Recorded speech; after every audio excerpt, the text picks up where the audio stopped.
Hey, everybody. So, anytime I do an interview show that's just not me and my wife or my goofy friends doing the podcast, I'm going to do whatever you call this, an introduction. So you know who we're talking to. So maybe it makes a little more sense because we're going to probably just jump right into it. Today, I'm talking to Brian Fagan. And I met Brian where we camp up at Sunnyhill. He is the director of the Nashville Stops Here tour and the Grace Musicians group. And he brings a lot of the talent, like really, really good shows. Jake Dodd's, Sydney Irving, Sam Grow, Six Strings Crossing. I mean, he's brought a bunch of them around, and they're always top level, top notch bands. And, I shot a message to him the other day to ask if he'd want to do the podcast and talk a little bit about it, and he said sure. So here it is. Enjoy. I'm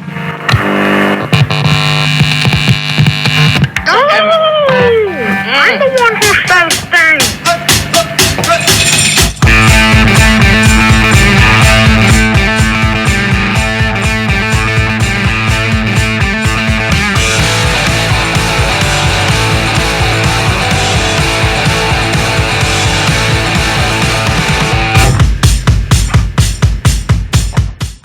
Brian on the phone. And hey, how you doing, John? Good, man. Good, real good. I guess what exactly would your title or your profession be? I do a little bit of everything, but my company is Grace Musicians Group. We are the regional director for the Nashville Stops Here tour, which routes all of the artists out of Nashville and other parts of the country through New York, and we drop them at venues when they have like a radio tour or they're playing at a larger venue like the Turning Stone or Salamanca Casino. We bring them to other places such as our favorite happy campground, Sunnyhill Campground. Right. So basically, I guess from what I can see, you put together a whole tour and you kind of plug people in different places, and from the way it seems like it's worked in the years past, this year looks a little different. Bleak. Yeah, it was unfortunate this year. We actually lost over 230 shows. Wow. Yeah, I mean, and some of our favorite venues, the casinos always great. We love our casino family. During New York's 6 months of winter, it's awesome. But we do miss our outdoor venues such as Sunnyhill and some of the other larger venues down the East Coast that we work with that have outdoor summer festivals. And this year definitely took a hard toll. We have some of our artists. We have a young lady, Sydney Irving, who will be coming to Sunnyhill this year. That has played. We've kept her playing not large venues, obviously, but out there on the road acoustic, playing smaller venues to smaller crowds to keep everybody safe. But it's been tough for the industry. They figure that approximately 27% of all live music venues will have failed by 2021.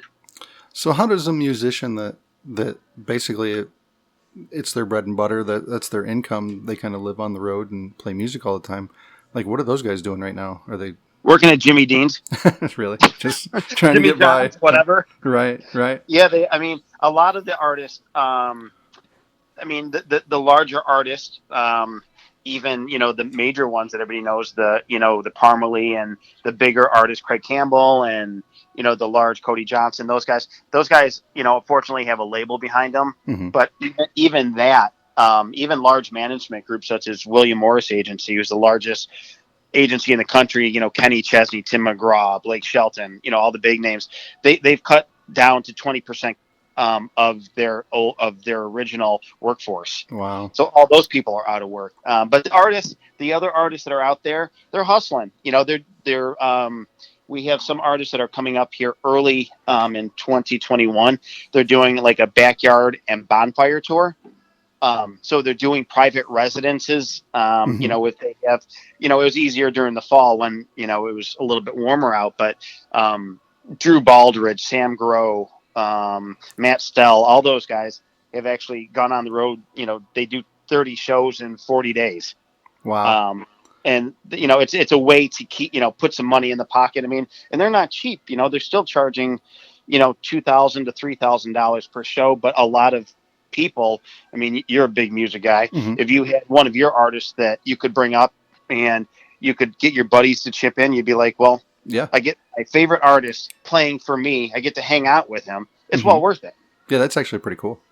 Yeah, it's actually So it cool. wouldn't take many buddies to chip in and get a group together and have something like that No, happen. yeah, That'd be something cool. really cool. Absolutely. And that's kind of how they're trying to stay relevant. A lot of, to be honest with you, a lot of the guys that are larger artists already obviously have banked enough money that they don't have to play. Hmm.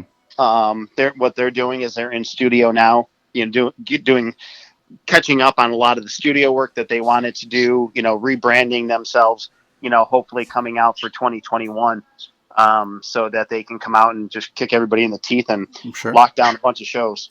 So do those guys, the guys that tour nonstop and are on the road nonstop, I'm sure it's probably getting a little old now, but was it sort of a much needed forced break for those guys too?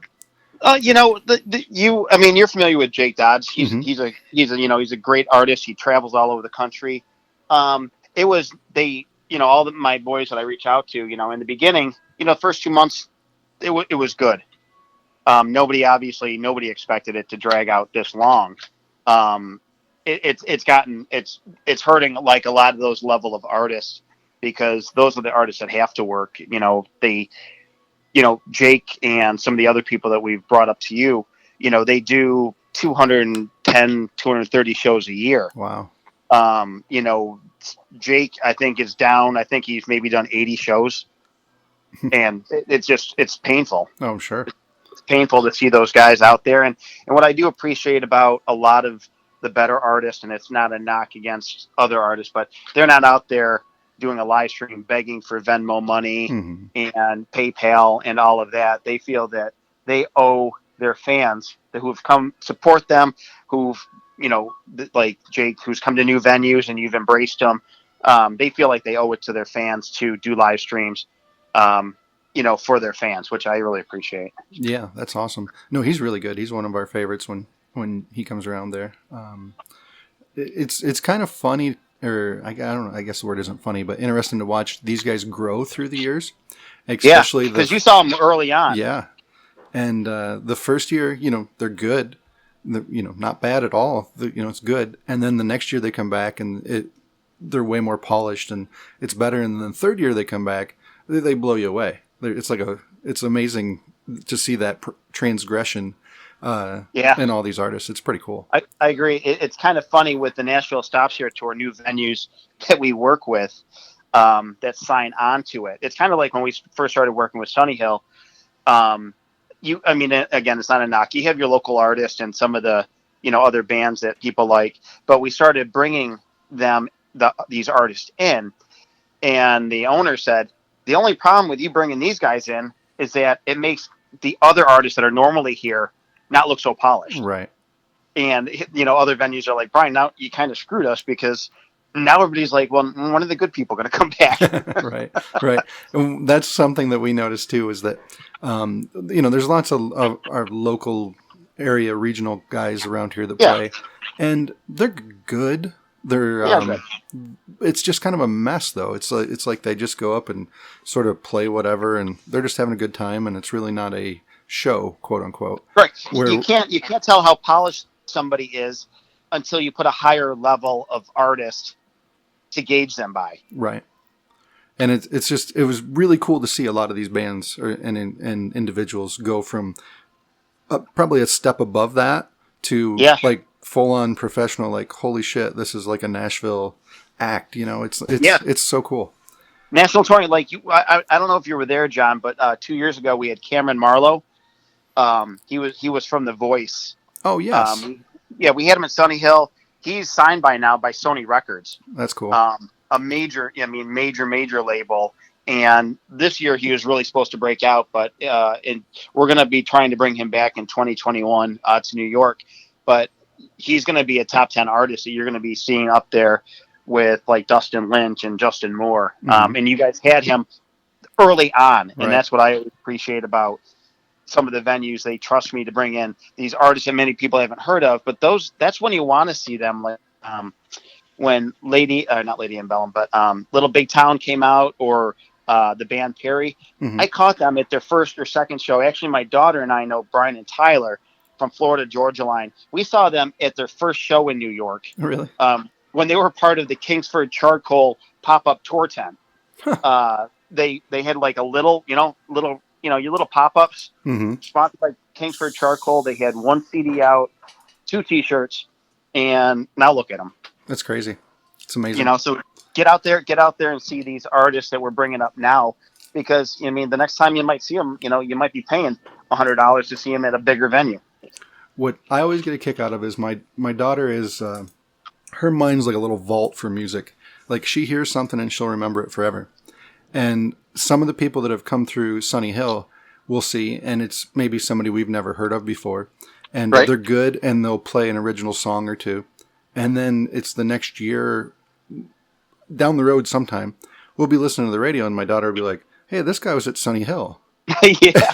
Like, how do you remember this? But that's just so cool to me for us to be able to bring that to you guys and to the other venues that we work with around the country, that we're out there searching for talent. Mm-hmm. And we know as our job, like with any job, you're only known by your worst last act. Right. So you gotta, everything that we do the research. We go and we go to Nashville consistently to see these guys perform in Nashville, see what their draw is in Nashville, and just to see if it's at the level. Especially, Sunnyhill's one thing, but when I buy for the casinos, I don't have a second chance. Right. You got to come out there, and you got to be at least as good as your lowest act that you bring there. Mm-hmm. So basically you're just constantly going, say, to Nashville, Kentucky, Ohio, all over Indianapolis, all over the country. And just basically looking for good. Yeah. I mean, quality. we get like Jake Dodd's, Jake, I'm trying to think of, hang on, like Six String Crossing. Mm-hmm. I love those guys. Who you guys love. All those guys were sent to me by somebody, that another A&R person, mm-hmm. saying, "Hey, just if you get a chance, check these guys out." And like with you guys being more of a music connoisseur now, when you hear better music, you can hear okay, and mm-hmm. you can talk to your friends. But when you hear Six String Crossing coming on, or Jake Dodd's coming on, you stop talking, you start listening. Yep. And that's kind of when we hear that. I'll get some live footage. I'll contact the artist, and then from there, it's do we make the trip, and go out and check them out live, and we don't even let them know that we're coming into town. So we want to see what they are, as they in their normal habitat. Right. So in the wild. in the wild. So we'll show up, and they go out and kill it, and they'll see my face in the crowd, and they're like, I can hear them whispering to their buddies, like, "Shit, Brian's here." So we need to. It's like Dad's home. We got to step it up. Right. But I mean, none of the artists that we've brought through. I mean, we've let a couple artists go. The problem sometimes with a lot of artists is once they start getting bigger, they forget who they were when they started, mm-hmm. and how they treat management, or how they treat fans, or how they interact with fans. We see it before anybody does. Mm-hmm. And we, there's none of the artists that we work with that are A level or B level artists, because they don't need management. Right. They already have years of management behind them.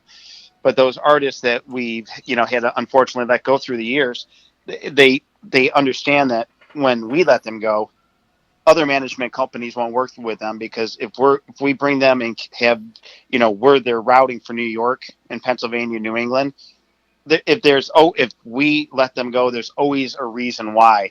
And other management will go, "I don't want no part of it." If they let him go, then why would we keep him? Because of, if they give him a problem, they're going to give us a problem. I've always wondered, especially, it seems like the music business is, it seems like, from a layperson like myself, that one day a great talent just appears on TV. And ta-da, they were discovered, and now they have a hit song, and everything just took off. But when you start hearing and reading about these people's stories, they grinded and grinded and grinded. I mean, they were in every honky-tonk and bar, and podunk, campground, anywhere, Absolutely. putting in their time. And what I've always wondered about is how do you, as somebody that's obviously trying to manage and help these folks along, there has to be something that happens when you have your nose to the grindstone and you're just working, and then all of a sudden you start to catch some traction and start to become famous-ish. And how do you keep that in check? How do you keep those people grounded? Because it would seem like I've heard people call it like doc-itis. After doctors go to medical school, they start making money and they just go kind of crazy a little bit, trying to, finally I've made it sort of thing. When in fact there's still a bit of a journey to go before you quote unquote made it. So how do you deal with that? Like how do you keep that in check? And is there a secret sauce, or is everybody different? No. It's we tell all of our artists that. I always go back to my mother and I say that one of the best lessons she taught me is that if you have a friend who's never disagreed with you, they're not your friend. Right. And so I tell them, from my youngest artists like Sydney Irving up to my national guys. We have Matt Rogers coming up to Sunnyhill this year. He's Grammy nominated. He sits on the Grammy committee. And, we tell all of them, we're here to tell you what our venues expect of you. You haven't been here, so there's no way that you could understand what our venues need, because every venue, if you go down south, they want to hear all originals and they want to hear old country. Mm-hmm. I come up to Sunnyhill or up to the Turning Stone. They like the old country, but they really want to hear stuff where they can drink beer and dance and, shoot bags. That's that's what you guys want. And, those artists that we work with, we tell them we're not here to tell you what to play, but we need to see your set list to let you know if it'll work or not. If there's the minute they say, that we're just going to play what we play, we don't book them. Mm-hmm. Because, when it comes down to it, how they perform on stage is only reflects back on us, because they can do that show and walk away and say, we got our money, who cares? But the venue owners look back at me and go, did Brian make a good decision? Right. I feel like I'm looking over my shoulder, Brian, that was not a good decision. So, we just tell all our artists, the brutal thing that I can say, and I'll say this whether I should or not, I tell my artists, listen, when you have 5,000 people in front of you, you can wear your thongs and tube top and sing whatever you want. But until you can pack that place every time you play here, I'm not a conformist. But in turn, you have to conform, because you're an employee of the venue you're playing at. And they're counting on you to draw people. Right. And that's what I was kind of wondering, because artists, by their name, they're artists. They're creative people. And they obviously usually march to a little bit of a different beat than the rest of us. And, nobody hears that weird beat. Yeah, so I just... As someone that's had employees and have had to manage people and stuff, I can't imagine doing that job. I just look at that. It's like I said, it's really tough. Like John, we do, like I said, we look at the artist and we look where they play. We get probably 50 to 60 emails or EPKs, which are electronic press kits, that artists send to us a month. Mm-hmm. The people like, well, how do you go through them all? How do you listen to them all? We don't listen to them all. We go through and we look at their social media, because that's just as important as how good you can sing, because if you can't sing, your social media is not going to be good. Right. And you're not going to have a fan base. So we go look and see if they have that little blue check mark after their name, which is important. That tells you that they're a verified artist, or they're that verified person. Mm-hmm. Which it's not, nobody, you just can't go and get a blue check mark. It takes a lot of, there's a lot of wrangling around to get that. But we check their social media. We check at the event. We check and see where they play, the level of the venues they play. If they're playing at, I call it Joe's Gas and Sip. Mm-hmm. If they're playing at Joe's Gas and Sip, and they have 180 shows, that's all well and good, but they're not playing at my casinos that are super high end. Mm-hmm. And you can't guarantee that they have any understanding of how a casino works versus playing Joe's Gas and Sip. Right.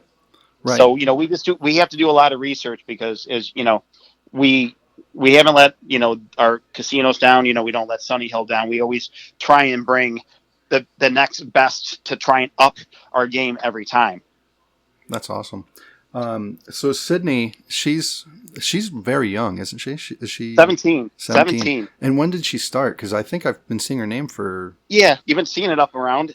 She started when she was 13. Wow. She's taking guitar lessons, no vocal lessons. Is really cool. She was just named the International Singer-Songwriter Association is the largest music association in the world right now. It's 350,000 members. She was just named in August the Young Adult Artist of the Year, gold, because Wow. they do gold, silver, and bronze. She was named the gold. That's 13 to 18,000 people entered in that category. Insane. That's awesome. Her voice is incredible. She's got the little badass in her. Her dad owns a skateboard shop. Oh yeah. And a skateboard park. So he reminds me of Shaggy from Scooby-Doo. He wears his pants too low, so I see his butt crack all the time. He's just a hippie throwback, but it gave her some really good grounding. Tom Petty, Dio, Ryan Adams. Sure. All these artists that were real musicians and real artists instead of some of the fluff that we have out there today. I saw her doing some Dio. It popped up on my social media. It was, a week or so ago, maybe. Rainbow in the Dark. It was awesome. I stopped and listened. It's great. It's cool. She actually was. Ronnie James Dio's from Cortland, New York. He's dead, but he was from Cortland, New York. And the Rods. The Rods were his original band. They have what's called Dio Days in Cortland every year. She's the only local artist that they have come up and perform. Really? And she started doing that when she was 14 years old. Wow, that's cool. It's just I'm looking forward to you guys seeing her down the Sunnyhill because you guys will dig her. Her set list is very expansive, and she's a young artist that listens. Mm-hmm. I tell everybody I'm not going to pat you on the ass. I'm here to tell you what you did wrong or what you need to fix. Right. Because people have said, or artists are like, why don't you ever tell me what I did good? And I'm like, you're playing at Sunnyhill. Mm-hmm. There's only X amount of shows here, or you're playing at the Turning Stone, or you're playing at Foxwoods Casino. If you're playing at these level of venues, I don't need to pat you on the ass. That's all you need. You're here. Right. That should be more than enough to say, wow, man, we got in this venue that we could have never gotten into. Right.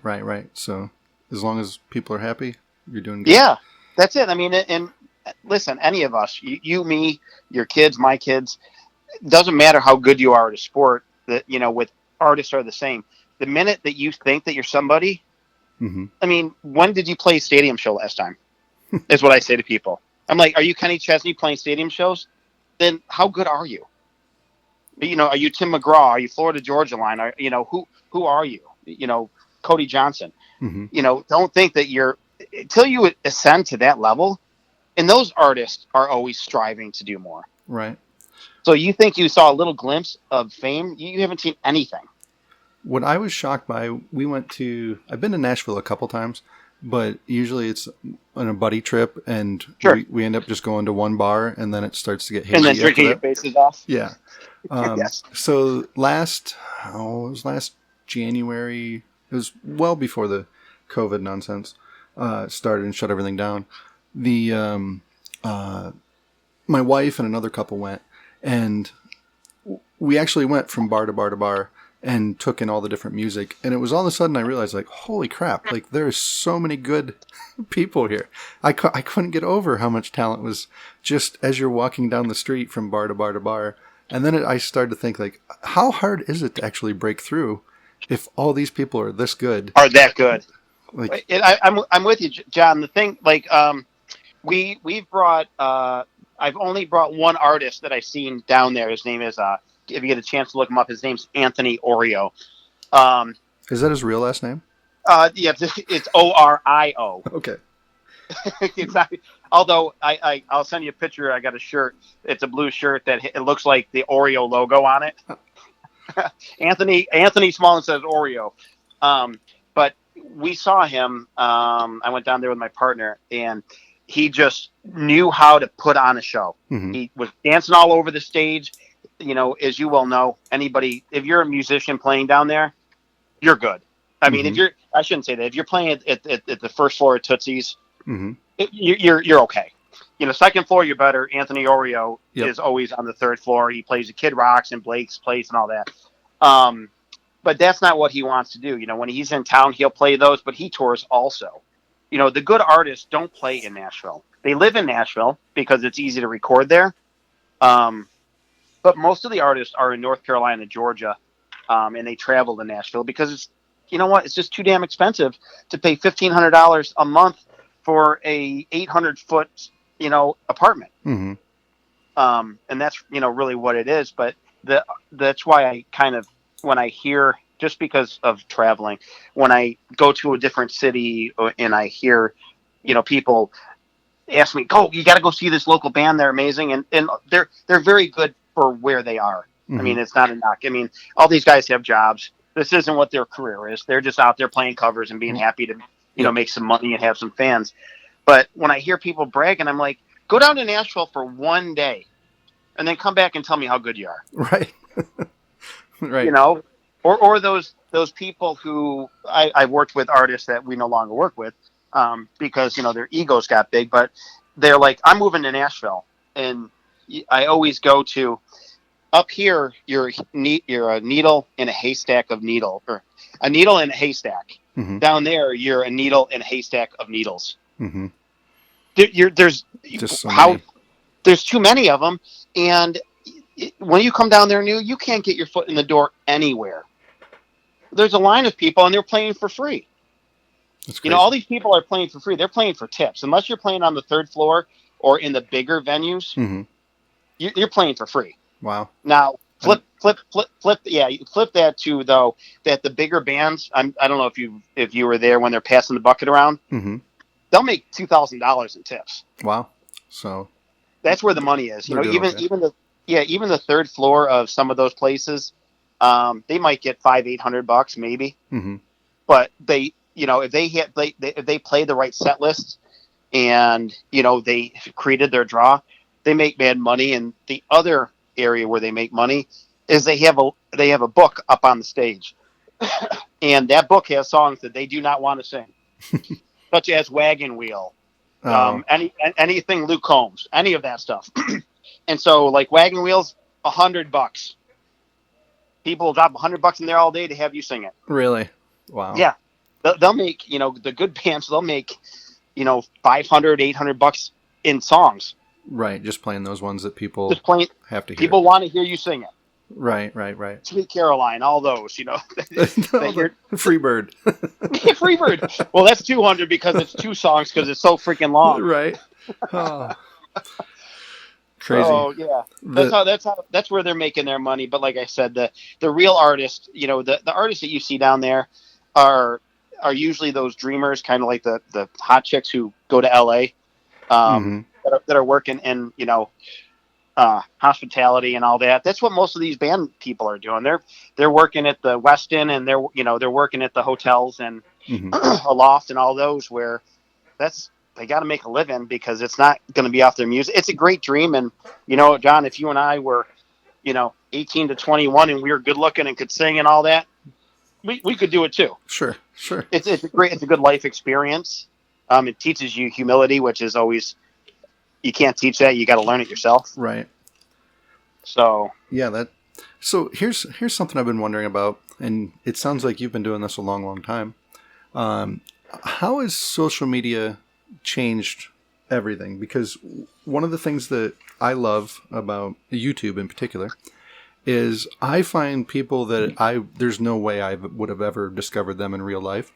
Correct. I'm just, I put it on and I listen to a song I like, and then maybe I hear it suggest another song, and all of a sudden I'm a fan of somebody that I've never even ever heard anybody mention before. So the exposure from that has to be great, but also you have the other side where you have to worry a little bit about your artist not causing any sort of social dilemmas on the other side. With the way things are today. Right. Well, the social media is it's extremely important. My people pick on me because I'll go to pick up my daughter at school. I'll say, "Are you on Snapper Chat?" And they're like, Dad, it's not Snap or Chat. um, Facebook was obviously the huge media. Mm-hmm. It still is the strongest media. Young artist, Instagram is the leading social media Mm-hmm. for them. That's what they need to be on.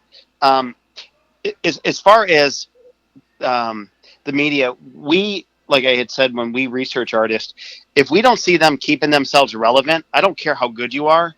If your fans don't see you, like even through all of this, our signed artists, they're required to do a song of the week. Mm-hmm. One song a week. It takes you 10 minutes to do it. It's not a big deal. And it keeps you in front of your fans. Right. Keeps them top of mind. Yeah, I've seen artists that we no longer work with when I go back and look at their page. They haven't posted anything in months. Mm-hmm. But I know that I'm going to be getting a call when all this breaks saying, hey, can you get us a show? And the casinos, my meetings with the casinos, same thing. They're like, they haven't stayed relevant. So why would people come out and see them now when they've forgotten who they are? Right. So you almost need to, especially this time, it seems like there's going to be a giant pent up demand for shows and just to get out as soon as this is all over and things can go back, hopefully to normal. Yeah. But people are going to want to get out and see shows. Like I'm dying to. Yeah, and there's going to be, and you get it, John. There's a backlog of those shows that were for 2020 that a lot of venues. I mean, my casinos don't book anything that's standard or substandard or just good. The new Turning Stone director of entertainment, he came in 2 years ago, and he came from outside the area. He came from the Midwest, where he runs another casino, and the person who was doing the entertainment booking booked a lot of local bands. Mm-hmm. Not a knock, but those bands became just used to being able to get good money and just show up and play to a packed house. Mm-hmm. The new regime came in and they canceled between 38 and 42 bands. Wow. That are no longer playing there. They're like, listen, if you went to Las Vegas or Foxwoods Casino or any of these larger casinos, which the Turning Stone is one of the largest in New York, you wouldn't expect to see a local band there. No. You want to see high level entertainment. You want to hear somebody out of Nashville. Maybe you haven't heard of them, but if you look them up and they have a blue check mark and they have videos that have over 1 million streams, you're like, okay, this is really somebody. Having a local band that has 732 fans and has 4 cell phone videos doesn't cut it. Right. And that was one of the weird things that when we first started going to Sunnyhill, because we used to travel around quite a bit, and then we decided to go permanent up there because it was actually our favorite place to go. So we'll just go there. Mine too. I can always get alcohol there. Right. It's easy to find. But what was weird is you'd hear a name, and maybe like a Jake Dodd. This is a perfect example. A few years ago, I didn't hear of him, didn't really know the name, and then you like, oh, this guy's coming this weekend. So you jump on YouTube or somewhere or Google him, and you're like, holy shit, like this guy's he's amazing. A real deal. Yeah, he's a real deal. That is cool. Like that's pretty cool. So with those casinos, is it more like people are there gambling? Or staying there or whatever, and then they just take in a show as part of the whole thing, or do casinos actually draw? Well, yeah, no. So Turning Stone's a little bit different than a lot of other casinos, like Stir Niagara. I don't book there because basically, if you're a band playing there, you're playing on the casino floor in front of slot machines, and I'm like, I don't want my art. That's kind of our mindset is we try and. Even if we get less gigs, it's the whole Tom Cruise movie. What was that? Jerry Maguire. Mm-hmm. Less venues, better quality is our mindset for our artists. So when we, like the Turning Stone, they have a dedicated area. As a matter of fact, I've been blessed with, a bunch of you guys that every year will come up for pack everybody in a van and, bring 15 people up to see. Last year, a bunch of them came up from Megan and the Beddoes to, everybody else came up to the Turning Stone to catch Jake's show at the Turning Stone. Turning Stone actually has what's called Exit 33. So it has the Tin Rooster, which is a country venue. Then it has the Gig, which is a rock venue. And then it has Turquoise Tiger, which is pretty much indie rock, all of that stuff. That's cool. So it's a great venue. People love it because it's very dedicated. I'll send you a video of Jake Dodd's last show there. There was a line. There was probably 600, 700 people in line. Wow. To get into the Tin Rooster. That's cool. From where the casino is to where exit 33 is, I'd say it's about 150 yards. It was to the end of 150 yards of 4 people in a row all the way to the front door. Wow. So it's just, putting the right artist on the right night. Mm-hmm. Casinos are great. It gives a lot of young artists, to me, it gives them some false sense of how good they are because I'm bringing them to a venue that's already packed. Right. It's a built-in crowd. Mm-hmm. So, them bringing when, we make our artists, promote it heavily. When I see cell phones up taking video, that's when we know that they've brought people. Right. Right. They're fan of those. Their fan base. Right. Their fan base. Exactly. Or when I see, like from down where you guys are, when I get the register list of guests that are coming in to the hotel and I see names that I know, I pass that on to the casino saying these guys are driving pretty much from Pennsylvania, mm-hmm. To come here. And that gives those artists like Jake and, some of these other artists, Six String Crossing, that gives them, we want them back because those people are, getting $300 rooms, 10 of them. Mm-hmm. Plus, they're dropping. I mean, if they're coming up here, they're dropping, $500 each couple at least. Right. Right. Yeah. It definitely adds up quick. Yeah, it does. It really does. Cool. And again, your question, sorry, got off the question.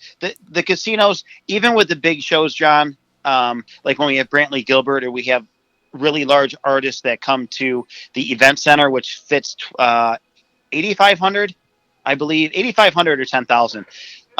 Those shows are only 90 minutes because we want them in. We want them to see the show. And we want their asses back out on the gaming floor. Sure. In and out. I mean, that's just how casinos work. They don't do 3-hour shows. Right. The Tin Rooster, the Tin Rooster is from 10:30 till 1:30, 12:30, whatever, somewhere in there. But that crowd is making up not gaming because they're drinking their faces off. Right. They really are at like $8 a beer, which is ridiculous. That's cool. So how are you okay on time? Yeah, I'm good. Okay, good. What's the best show you've ever seen? You've seen probably a million of them, but if there was one in particular that show-wise, it doesn't even have to be one that you were involved with. This is going to sound weird because my on Facebook I'm Jim Buffett. Uh-huh. Jimmy Buffett by far puts on the best shows. It's not even. I'm not a Grateful Dead fan, but it's reminiscent of a Grateful Dead show. If you've ever gone to one, people get there in the parking lot at like 7:00 in the morning, and they set up pools. They bring in sand. They bring in buses that have a pool in the back. It's a all day event, so it's not like you're going to see the show for 2 hours and leaving. A Jimmy Buffett concert is pretty much like Sunnyhill. I could walk from trailer to trailer all day long and get a beer from each and every one of you and be like, "Hey, come back if you need another one." Right. I mean, everybody's that's kind of the good feeling, that I think. I remember as a kid, we had a venue up here. It's called Weed Sport Speedway. Back in the day, so if you're asking the best shows, I was a kid. I had hair and a mullet, I'm sure. I saw they had the best shows. So it was on a racetrack. It was all general admission, nothing fancy. 38 Special, Van Halen, and Motley Crue. Oh, sweet. Like one show, I looked at the ticket, $18. You couldn't even park for $18 nowadays. You couldn't even get near the place for $18. No, but by far, I mean, the artists that we work with, Jake Dodd and Six String Crossing puts on a hell of a show. Dude, they're one of my absolute favorites that I've ever seen. They know how to get the crowd interact. When Comic comes out there and gets everybody in the circle dancing, it's just It's. Were you there, John, when it was still a tent? Yeah. Oh yeah. Oh, so you get it. So like one of the first times they came, it was that little crappy stage underneath the tent. Yep. And I still remember that. I remember Wayne going to me, man, I never thought anybody would ever be better than Jake Dodd. And then you bring Six String Crossing, and I hate to use the word better. It's just different. Right. They're more It's of just, a like a party type yeah, atmosphere. well, that's usually because there's usually six sheets into the wind by the time we all start. Well, I always try and get all these boys to this year. My routing, I'm going to make it a 2-day, so I'll bring up the artist most likely on a Friday to the Turning Stone, and then I'll send them. We'll finish the show that night, drive back to Sunnyhill that night, so that they actually have a whole day and Sunday to hang out with you guys. that's cool. Because everybody wants to hang out with them. I mean, or any of the artists that we bring up. It's just cool to be able to do that. That's why Sunnyhill is such a great venue, because you're getting to hang with the next level of artists. And I'm telling you, and you get it. When you see them break out, you're going to be like, I have a picture of me 6 beers in with this guy. Yeah. And But he couldn't shoot bags worth shit, so it doesn't matter.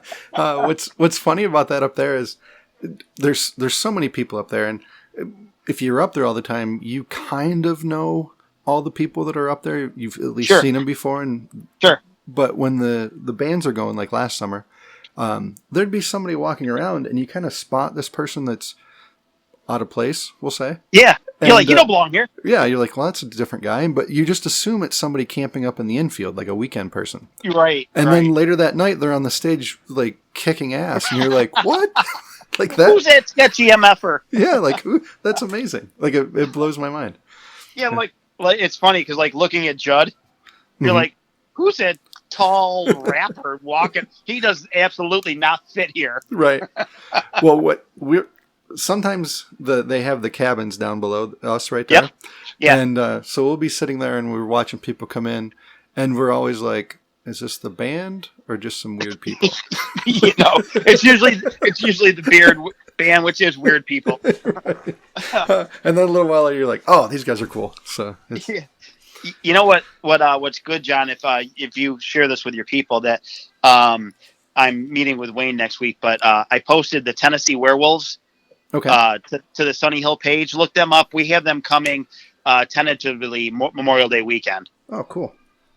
They are a badass. It's a female driven band. Okay. It's kind of a cool story. So her father is lead guitar, her brother is drummer. And take a look at some of their videos. I mean, they're in the millions of their videos. They're out of Nashville, but they have a residency at one of the coolest places on earth. It's called Whiskey A Go Go in Los Angeles. That's cool. I mean, and that's a stage where like Creed plays and Foo Fighters and Smashing Pumpkins. Like, it's just so cool to have a band like that coming to Sunnyhill. That is, I'll look them up. I'll put the links to all these different ones in like the show notes. If anybody wants to click on it, they can. That's great. I'll take them right to the. And I'll send you that Jake Dodd's video from the Turning Stone. That's cool. Well, cool, man. Well, this has been great. I love it. I love the music and. Yeah, I do. I mean, I appreciate you guys, and it's the music industry is not the most thankful part of the industry. You know, you guys get to see me when it's after all the work is done and all the drama's over with. I get to, come and hang out with you or my other venues. Everybody's like, "You're working. Why are you drinking?" I'm like, "Because my work is done." If they're here and they can still and they're still sober enough to get up on stage, my work's done. Yep, you did it. You actually, I was telling my wife this. I don't know if it was this summer. I said, "You're like one of the happiest appearing people I've ever seen in my entire life." Like every time I see you, I look like you're just everything's great. Like, well, you know why? Because I'm at Sunnyhill, so why wouldn't everything be great? There you go. But I mean, on the other part, John, like I said, it's what I do on my side of the job. It's pretty much thankless. I don't get the and I don't want it. I'm not here for, the glitz and glamour that my artists get. I'm there. I mean, I'm just proud to be able to work with high end venues, that I've spent 20 years building a relationship with, because this industry nowadays has become people just want to make a phone call and say, "Hey, Wayne, I got a great band. Can you book them?" Right. And, fortunately, we've gotten to the point with our relationships through the casinos and venues like Sunnyhill, that we'll meet with them before the year starts, and they'll say, "Okay, what do you have for me?" Mm-hmm. And it just like with any casino, with Sunnyhill, it started out slow. You get a couple shows a year, and this year it really sucked. We had 12. Right. But I mean, Wayne's going through, and we're rebooking and working on some new artists that are going to be breaking out, and we're excited to see you guys again. That's cool. So, just out of curiosity, are you a musician yourself, or? No, I can play the flutophone or the kazoo when I'm drunk. That's it. Huh? That's about all I'm interested in. I have to listen to them enough. I don't, because funny enough, my daughter has when she was little. She'd always be able to come with me and get the all access passes to the shows. She actually has. I did a show with Dierks Bentley up here in Syracuse, and I worked with him. But I was at the show, and it was a weird show, and I wasn't thinking of my daughter. I didn't want pit. I wanted just general admission. Mm-hmm. I wanted to see the show, which kind of sounds weird, and it's not a talking down. I wanted to see the show from where most normal people, right, if I wasn't in the business, where I would be sitting. And I want to see how good the show is. So oddly enough, if I wasn't in the business, this would have never happened. So they see my daughter and I stand up dancing, and one of his tour people who didn't know me came up and said, Dierks wants you to come up and sit up, go in the pit. My daughter's like, I'm like, okay, so John, if I didn't have access to the pit anyways, it would have never have happened. Right. So anyway, so we go up into the pit, and my daughter, was, I think, 5, and she was sitting on my shoulders. And, when a little kid's sitting on your shoulders, flailing her arms and banging her elbow into your head's down kind of. So the stage was almost eye level. And I heard the crowd going crazy, and I saw Dierks, his old duct tape boots right in front of me, and they're screaming. I couldn't understand what the noise was. And she'd always hit me in the head with her elbows, and I felt something like an elbow, but it felt like a lot heavier. Mm-hmm. He gave her his Grammy Telecaster. Oh, really? Yeah, and it was funny because when anything from the Grammys, it's a security issue. So what they do is he gave us the guitar, and security surrounded us, and Hannah's like, "Do I have to give it back?" And I'm like, "No, honey." And so I didn't even know what she had. So I knew she had a guitar. So we walked over, and they're like, "Well, this is from the Grammys." Wow. So we have the paperwork, the what's the word? I can't even say it. Yeah, the paper that proves it's real. Thank you, buddy. we dummy it down for you guys out here. So they actually, when we left, they actually had a car follow us till we got on the highway. Wow, that's wild. And here it sits in my case. She used to beat that thing. I go in her room, and she's like, bam, bam, bam, bam, bam. I'm like, honey, that's a Grammy guitar, honey. So I finally got her ukulele pick instead of a hard pick. So it wasn't that bad. And then it was a year later. We were at the state fair, the last show that they had before they knocked down the grandstands, and Brad Paisley was playing, and she got his Grammy guitar, which wow. I didn't know people were giving away guitars. So I would have tried to be a pretty young 5-year-old. Right. But so here they sit in my office. But it's nice, and you get it. It's music is a family thing. It brings people close. You can push them apart, but the good music just brings people together. And I think in this time, that we're dealing with, when this all breaks, we're just going to be happy to see all you guys and, artists getting back on the road, and, it's going to be a hell of a show, or else they're going to get their asses handed to them. I'm like, you had a year. You practiced. Why didn't you? You better do something. Right. Oh, that's funny. Well, cool, man. Well, thank you for reaching out to me, John. I appreciate it. I miss you guys. Yeah, we miss all you guys. So hopefully sometime soon. Well, I guess we have to wait till spring, but maybe something else will pop up. We can make a trip and come see some stuff. So absolutely, my friend. I'll send you the links to Sydney Irving and to Jake Dodds, and then maybe you can share that with your people. All right, man. Much appreciated, my friend. You call me anytime. All right, buddy. Thanks so much. You guys have a great day. Yeah, you too. Bye. See you.